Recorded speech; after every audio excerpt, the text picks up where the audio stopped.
Hello दोस्तों, आज की क्लास में हम लोग यूपी डीएलएड सेकेंड सेमेस्टर के हिंदी विषय के 2020 के क्वेश्चन पेपर को पढ़ेंगे। पिछले क्लास में हम लोगों ने 2023 और 2022 के क्वेश्चन पेपर को पढ़ लिया था और 2021 में हिंदी का कोई भी सेकेंड सेमेस्टर का पेपर नहीं हुआ था, इसीलिए इसका क्वेश्चन पेपर अवेलेबल नहीं है, इसलिए हम लोग 2020 का पढ़ रहे हैं। इसके अलावा सेकेंड सेमेस्टर के सभी विषय के प्रीवियस ईयर का जो 2023 से 2016 तक का लिंक नीचे डिस्क्रिप्शन में दिया हुआ है, उस पर क्लिक करके आप प्रीवियस ईयर देख सकते हैं। और राजन सीरीज के भी सभी सब्जेक्ट का लिंक अलग अलग दिया हुआ है, उस पर क्लिक करके आप राजन सीरीज भी देख सकते हैं। तो आइए आज की क्लास शुरू करते हैं। इसमें बहुविकल्पी प्रश्न का पहला प्रश्न दिया है, काव्य को कितने भागों में बांटा जाता है। ऑप्शन ए है दृश्य काव्य, बी है श्रव्य काव्य, सी है ए तथा बी दोनों और डी है इनमें से कोई नहीं। तो इसका ऑप्शन सी सही आंसर है, ए तथा बी दोनों। प्रश्न क्या दूसरा है, पठन का अर्थ है। ऑप्शन ए है सस्वर वाचन, यानी पठन या वाचन एक ही चीज़ है, और बी है मौन वाचन, सी है ए तथा बी दोनों और डी है इनमें से कोई नहीं। तो इसका भी ऑप्शन सी सही आंसर है, इसका ए तथा बी दोनों। प्रश्न क्या तीसरा है, मौन वाचन का उद्देश्य है। ऑप्शन ए है वाचन गति का विकास, बी है पठित सामग्री का अधिग्रहण, सी है वाचन का अभ्यास और डी है ए और बी दोनों। तो इसका भी ऑप्शन डी सही आंसर है, ए तथा और बी दोनों। यहाँ पे सी भी हो सकता है, वाचन का अभ्यास भी होता है मौन वाचन से, लेकिन यहाँ पे इसमें और जो इसको टिक करेंगे तो ये जो बढ़िया दो आंसर दिया हुआ है वाचन गति का विकास और पठित सामग्री का अधिग्रहण, ये छूट जाएगा। सबसे बेटर ऑप्शन यहाँ पे है, इस ऑप्शन के अनुसार डी, ए और बी दोनों, इसमें दोनों समाहित हो जाएंगे, ए तथा बी। इसके बाद है प्रश्न संख्या 4, जो शब्दांश किसी शब्द के आदि से निकलकर उसके अर्थ को बदल देता है वह कहलाता है। तो यानी आदि का अर्थ होता है शुरू, जब भी शुरू में उपसर्ग लगता है ना तो वही निकलेगा, जो उपसर्ग लगता है तो उपसर्ग निकलेगा। तो इसका ऑप्शन ए सही आंसर है, उपसर्ग, और अंत दिया रहता है तो प्रत्यय सही आंसर होता है। इसके बाद है प्रश्न संख्या 5, संज्ञा के स्थान पर प्रयुक्त होने वाले शब्द कहलाते हैं। तो संज्ञा के स्थान पर प्रयुक्त होने वाले शब्द सर्वनाम कहलाते हैं, इसका ऑप्शन बी सही आंसर है। ऑप्शन ए है संज्ञा, संज्ञा जो होता है वो किसी व्यक्ति वस्तु स्थान के नाम को संज्ञा कहते हैं। विशेषण किसी विशेषता बताता है, संज्ञा सर्वनाम की विशेषता बताता है, क्रिया से किसी कार्य के करने या होने का बोध होता है उसको क्रिया कहते हैं। इसका ऑप्शन बी सही आंसर है।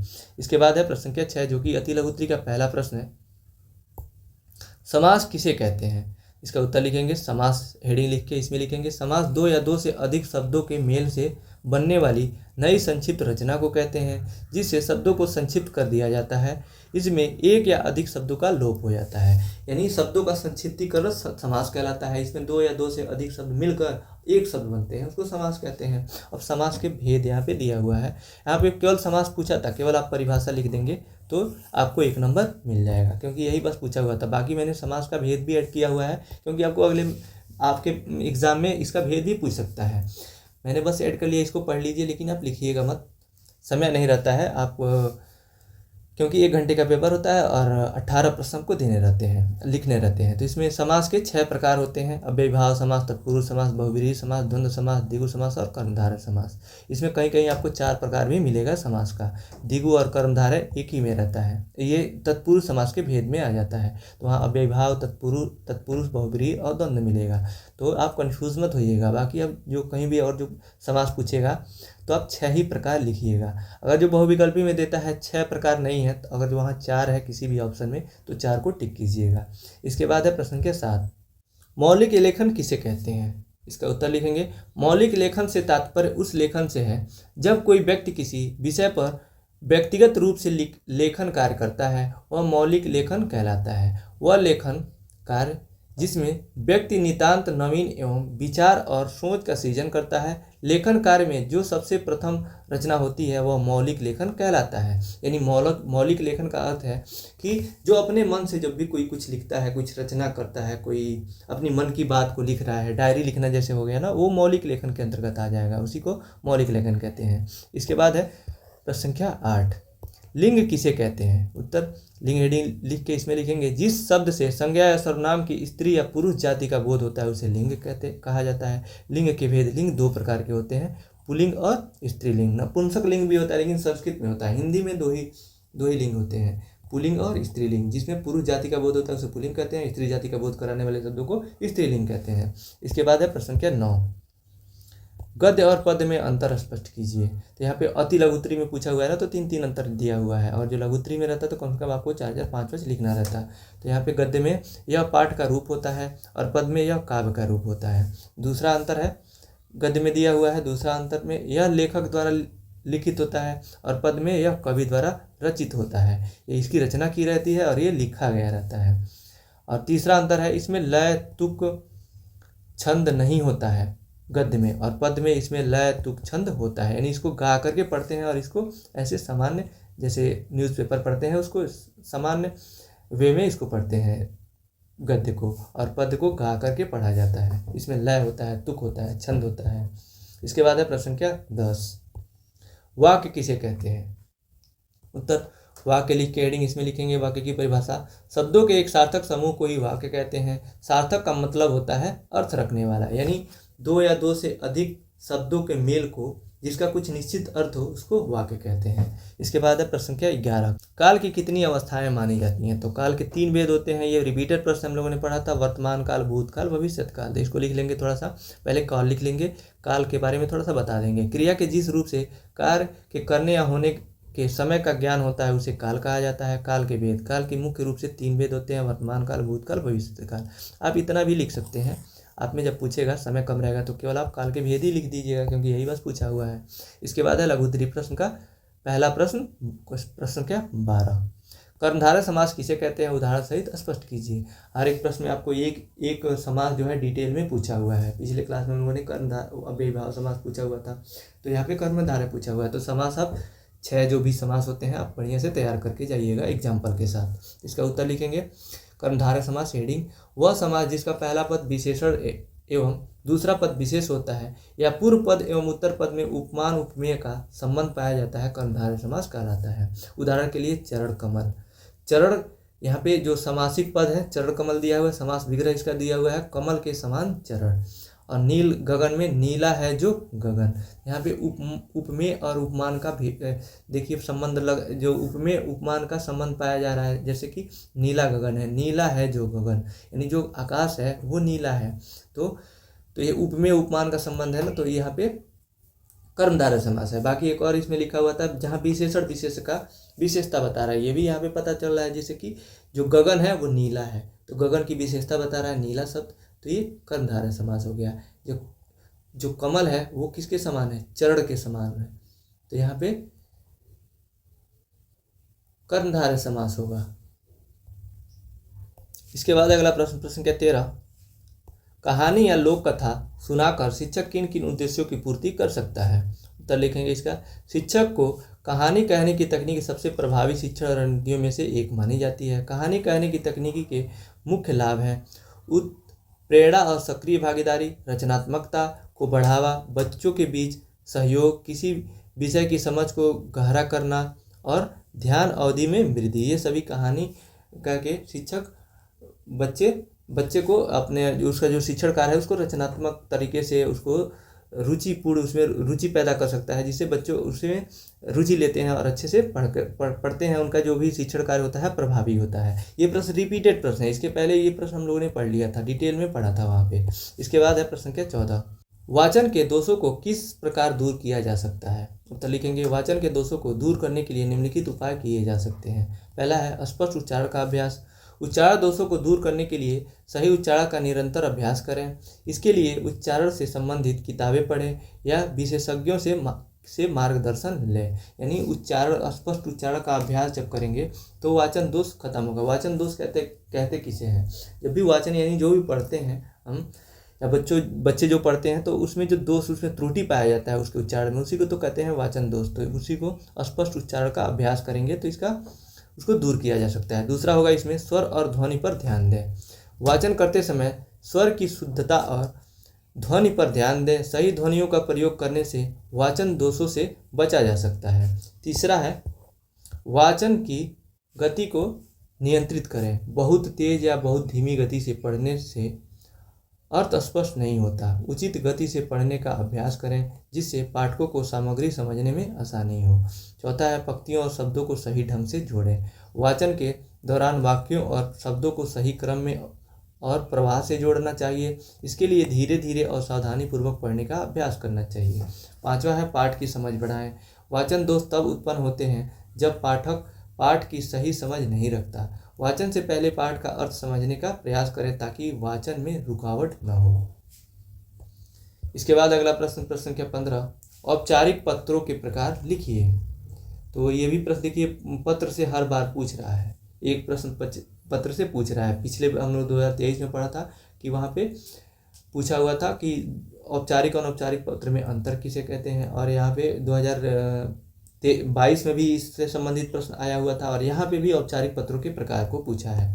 तो आप पत्रों को भी पढ़ के जाएंगे बढ़िया से। तो यहाँ पे उत्तर लिखेंगे इसका, औपचारिक पत्रों यानी फॉर्मल लेटर्स जो होते हैं कि मुख्य रूप से निम्नलिखित प्रकार के होते हैं। पहला है प्रार्थना पत्र, एप्लीकेशन लेटर जिसे कहते हैं, स्कूल में देते हैं या फिर कहीं पे भी आप रिक्वेस्ट करते हैं वहाँ पे प्रार्थना पत्र देते हैं। इसमें दिया हुआ है, यह पत्र किसी अधिकारी या संस्था से किसी प्रकार की अनुमति, सुविधा या सहायता प्राप्त करने के लिए लिखा जाता है, जैसे नौकरी के लिए आवेदन पत्र, छुट्टी के लिए प्रार्थना पत्र आदि। दूसरा है शिकायत पत्र यानी कंप्लेंट लेटर। इस प्रकार के पत्र किसी वस्तु, सेवा या व्यवहार की शिकायत की जाती है इस प्रकार की लेटर से, जैसे कि किसी सरकारी सेवा में अव्यवस्था की शिकायत, किसी उत्पाद की खराबी की शिकायत आदि। तीसरा है संपादक के नाम पत्र यानी लेटर टू द एडिटर। यह पत्र अखबार या पत्रिका के संपादक को किसी सामाजिक, राजनीतिक या सार्वजनिक मुद्दे पर अपनी राय व्यक्त करने के लिए लिखा जाता है। चौथा है व्यावसायिक पत्र यानी बिजनेस लेटर।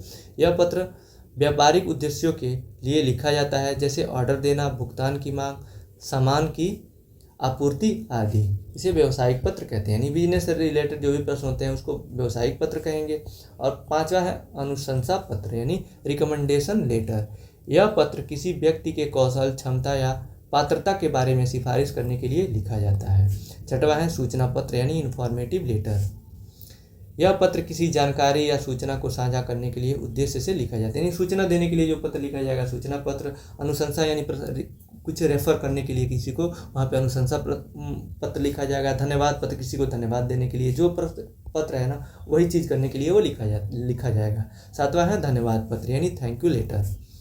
इस पत्र का उद्देश्य किसी के प्रति कृतज्ञता प्रकट करना होता है, तो वहाँ पे धन्यवाद पत्र लिखते हैं। और इसके बाद है अगला प्रश्न संख्या 16, हिंदी में किस विराम चिन्ह का प्रयोग होता है, संक्षिप्त विवेचना कीजिए। यानी कुछ विराम चिन्हों को आपको बताना है। तो यहाँ पे आप लिख देंगे विराम चिन्हों को ये दो बार लगातार 2023 में भी और 2022 में भी पूछा हुआ था। 4 विराम चिन्हों के बारे में बताइए उदाहरण सहित, तो हम लोगों ने वहाँ पढ़ा था।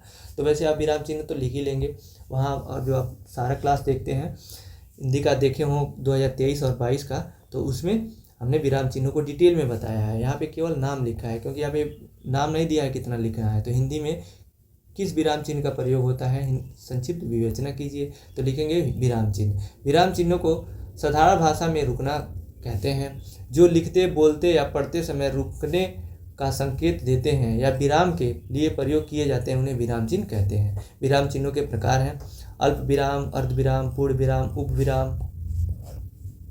पांचवा है प्रश्नवाचक चिन्ह, विस्मयादिबोधक चिन्ह। सातवां है संयोजक चिन्ह। आठवां है उद्धरण चिन्ह। उद्धरण जो भी कोई वक्ता होता है जो किसी महान व्यक्ति के द्वारा कुछ कहा रहता है, तो उसका जो पूरा जो शब्द रहता है एज इट इज उसी के शब्दों में लिखा जाता है, तो उद्धरण चिन्ह में बंद कर दिया जाता है। कोष्टक होता है, निर्देशक चिन्ह होता है, लोप चिन्ह होता है, जैसे खाली स्थान होता है ना उसको भरने के लिए जो जगह छोड़ा जाता है वहाँ पे लोप चिन्ह का इसको प्रयोग करते हैं। डॉट डॉट डॉट यानी वहाँ पे कुछ छुटा हुआ है। और 12वां है लाघव चिन्ह। 13वां पुनरुक्ति चिन्ह। 14 त्रुटि चिन्ह। जब भी कोई वाक्य लिखते हैं उसमें कोई जो शब्द छूट जाता है तो ऐसे बीच में चिन्ह लगा के त्रुटि चिन्ह और ऊपर लिख देते हैं, उसका अर्थ हुआ जो शब्द है वहीं पे बीच में रहेगा। 15 है विवरण चिन्ह। अब इसके बारे में लघु उत्तरीय प्रश्न में पूछा हुआ है, तो केवल आप नाम नहीं लिखेंगे, आप कुछ का नाम लिखेंगे जितना आपको याद रहेगा, कम से कम 5 से ज़्यादा ही लिखिएगा। उसके बारे में जो आसान है उसके बारे में लिख देंगे, जैसे कि अल्प विराम है। अल्प विराम का अर्थ होता है बहुत थोड़ा समय रुकना। ये शब्द के जब वाक्य में बहुत थोड़े समय के रुकने के लिए इसका प्रयोग किया जाता है। अर्ध विराम इसे अल्प विराम से अधिक और पूर्ण विराम से कम समय के रुकने के लिए अर्ध विराम का प्रयोग किया जाता है। पूर्ण विराम जहाँ वाक्य कंप्लीट हो, पूरा हो, वहाँ पे पूर्ण विराम का प्रयोग किया जाता है। और इसके बाद आप लिख देंगे प्रश्नवाचक चिन्ह। प्रश्नवाचक चिन्ह जहाँ भी प्रश्न पूछते हैं, जिस भी वाक्य में प्रश्न पूछने का भाव प्रकट हो वहाँ प्रश्नवाचक चिन्ह का प्रयोग होता है। विस्मयादिबोधक चिन्ह जहाँ हर्ष, शोक, उल्लास, घृणा का बोध हो वहाँ विस्मयादिबोधक चिन्ह का प्रयोग होता है। ये सब आप 2-2 लाइन आप लिख लेंगे तो 3-4 के बारे में, तो आपको 2 नंबर मिल जाएगा। इसके बाद है प्रश्न संख्या 17, उच्चारण के विभिन्न वेदों को लिखिए। यानी उच्चारण स्थान जो होता है उनको लिखना है जो वर्णमाला में। ये प्रश्न फर्स्ट सेमेस्टर में भी ये उच्चारण चिन्ह है, जो भी उच्चारण है वर्डों के, ये फर्स्ट सेमेस्टर में भी है। देखिए आपको सेकंड सेमेस्टर में भी पूछा हुआ है। तो उत्तर लिखेंगे, इसमें पहले लिखेंगे उच्चारण क्या होता है। मुख से अक्षरों को बोलना उच्चारण कहलाता है। मुख के जिस भाग से वर्णों का उच्चारण किया जाता है वह भाग उस वर्ण का उच्चारण स्थान कहलाता है। मूल रूप से वर्णों के उच्चारण स्थान निम्न है। पहला है कंठ, दूसरा तालु, मूर्धा, दंत और ओष्ठ है। नीचे ओष्ठ लिखा हुआ है, मैं इसको थोड़ा ऊपर कर देता हूँ। ये ओष्ठ है, फिर है नासिक के व्यंजन, फिर है दंतोष्ठ। अब यहाँ पे लिखा हुआ है पहला कंठ। कंठ से क वर्ग के 5 वर्ण बोले जाते हैं, क, ख, ग, घ, अंग और अ, आ, ह। तालु से च वर्ग के च, छ, ज, झ, ञ और ई, स और य। मूर्धा से ट वर्ग ट, ठ, ड, ढ, ढ और री और स। और कंठ तालव्य जो होता है, कंठ और तालु का जो मिला हुआ बीच में जो वहाँ टच होता है, ए बोलते हैं, तो वहाँ से इसका उच्चारण होता है। कंठ उस से ओ अ से। दंत से त, थ, द, ध, न 5 ये वर्ण, स, र, ल। ओष्ठ से प, फ, ब, भ, म ये 5 वर्ण प वर्ग और उ। नासिक के व्यंजन किसे कहते हैं, जो प्रत्येक वर्ण का जो 5वां जो वर्ण है जो अंग, इ, ड़, न, म, ये सभी नासिक व्यंजन कहलाते हैं। दंतोष्ठ जो होता है वह होता है। इसको आप याद कर लेंगे। इसके बाद है प्रश्न संख्या 18, जो कि इस प्रश्न पत्र का अंतिम प्रश्न है। लिखित अभिव्यक्ति के मुख्य कौन कौन से साधन हैं। ये भी अभिव्यक्ति से भी हर बार पूछ रहा है। पिछले बार मौखिक अभिव्यक्ति पूछा हुआ था और एक बार पूछा हुआ था लिखित और मौखिक अभिव्यक्ति में अंतर। यहाँ पे पूछा हुआ है लिखित अभिव्यक्ति के मुख्य कौन कौन से साधन हैं। इसको आंसर आप लिखेंगे। लिखित अभिव्यक्ति के मुख्य साधन निम्नलिखित हैं। पहला है निबंध।